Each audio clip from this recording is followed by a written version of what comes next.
TV Bula no ar, sua revista de cultura, literatura e entretenimento em preto e branco na internet. Eu sou o mímico Ademir Luiz e hoje vamos falar de uma polêmica que talvez você nem saiba que existiu.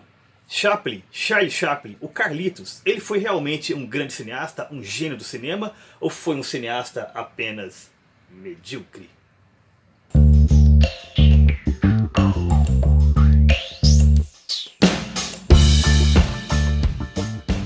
Para o imaginário coletivo, Chaplin tornou-se uma espécie de sinônimo de cinema mudo. E de fato, os seus melhores filmes entraram para o imaginário coletivo. Como por exemplo, o simpático O Garoto, o genial Em Busca do Ouro, seu melhor filme na minha opinião, o divertidíssimo O Circo e o cheio de subtexto político Tempos Modernos. Mas claro, Chaplin está longe de ser o único cineasta desse período, como muita gente acredita. Temos por exemplo, Georges Méliès, que praticamente inventou o cinema como entretenimento.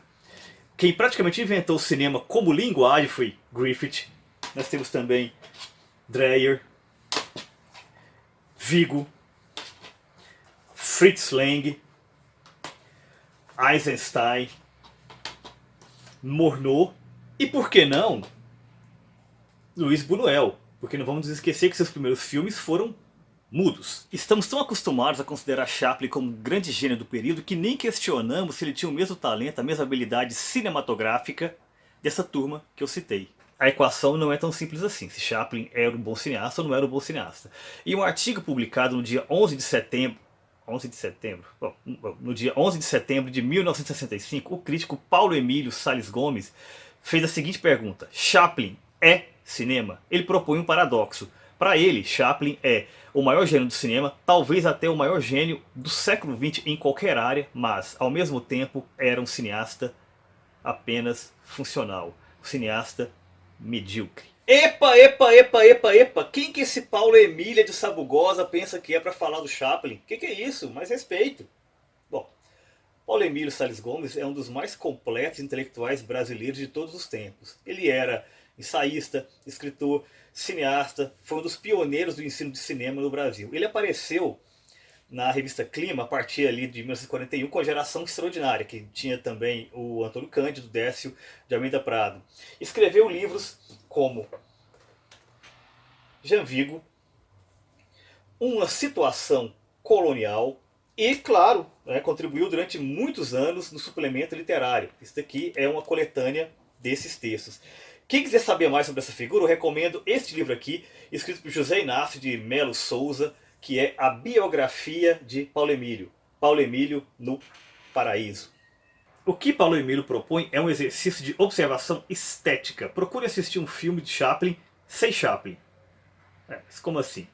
Aparecem dois exemplos no artigo. O primeiro é o filme de 1921, O Garoto, que é um dos mais queridos. Está sempre aí em pôster, capa de caderno, esse tipo de coisa.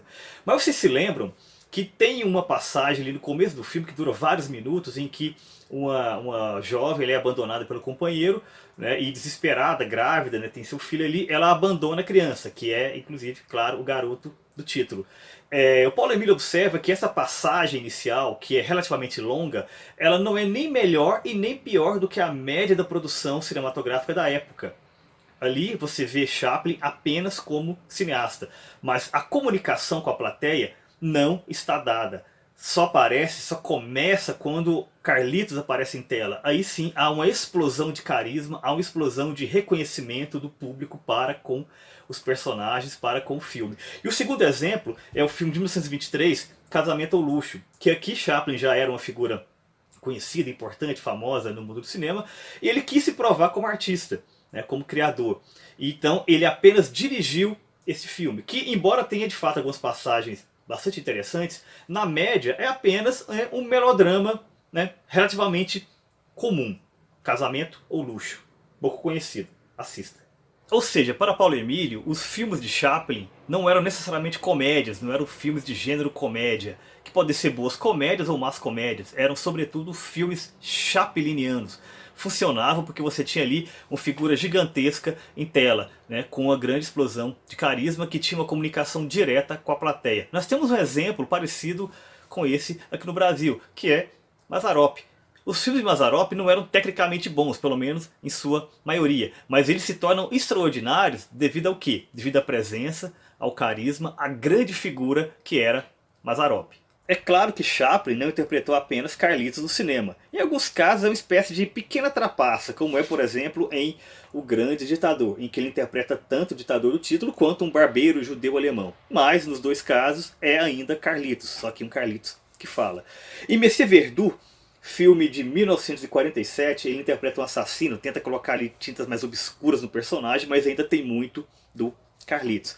O mesmo acontece no filme de 1957, Um Rei em Nova York, em que ele interpretando o rei, ele tenta carregar o rei, né, esse personagem, né, de uma coisa mais aristocrática e tal, mas do nada ali ele consegue saltar uma dança chapliniana, né, então se remetendo novamente, né, ao Carlitos. E em A Condessa de Hong Kong, que é de 1967, em que ele faz aparição rápida, ele basicamente dirige e escreve o filme, que é estrelado por Marlon Brando e Sophia Loren.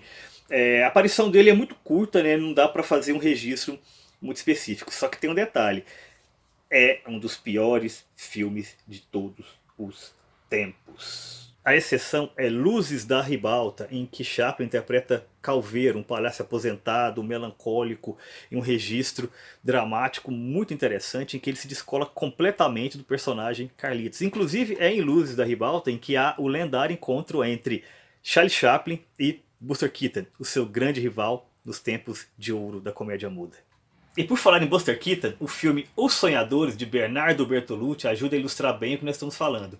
Basicamente o filme trata sobre os cinéfilos que foram à vanguarda dos movimentos contraculturais de maio de 68. E sendo cinéfilo, claro, eles vão discutir cinema ali o tempo todo. São 3 protagonistas, 2 franceses, um casal de irmãos, né, e um americano. Num determinado momento, o rapaz francês e o rapaz americano discutem quem é melhor, Chaplin ou Buster Keaton. O argumento do francês é que Chaplin é muito melhor porque ele é uma figura muito mais interessante, muito mais carismática e tal.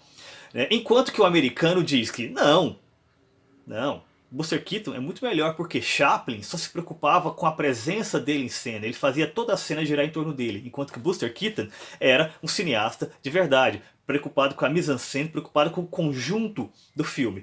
Um grande exemplo disso, estando o americano certo, seria A General, que é de fato uma grande obra-prima do cinema mudo, né, em que Buster Keaton realmente dá um show tanto de interpretação quanto de direção de cena. À primeira vista pode parecer estranho que justamente o francês e não o americano seja quem defenda Chaplin, mas isto é praticamente uma tradição. Bertolucci apenas retratou a realidade. O filme se passa em 68 e apenas em 75 Chaplin vai ser reconhecido pela Academia de Artes e Ciências Cinematográficas com seu Oscar. No caso, um Oscar honorário, pelo conjunto da carreira.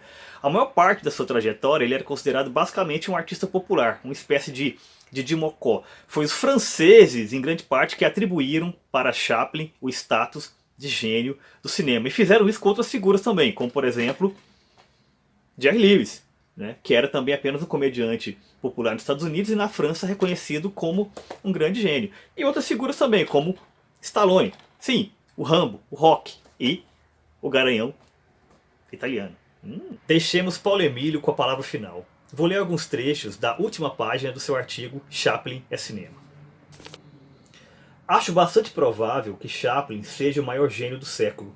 Acontece que às vezes ele desconfia disso. Localiza, porém, o gênio no cérebro, com as nobres e tradicionais conotações sugeridas por esse órgão. Nunca poderia compreender e aceitar que sua impressionante carga de gênio estivesse distribuída pelo corpo todo. O instrumento cinematográfico teve apenas a função de criar boas condições de visibilidade para o gesto de Chaplin e assegurar materialmente sua difusão e permanência. Escrevi esse artigo com a intenção de homenagear Charlie Chaplin, o artista do mundo que mais admiro. E qual a sua opinião? Você concorda com o Paulo Emílio? Discorda do Paulo Emílio? Para você, Chaplin é apenas um gênio do cinema ou uma grande força da natureza? Não fique mudo. Deixe aqui a sua opinião. Se inscreva no canal e não se esqueça de ativar o sininho.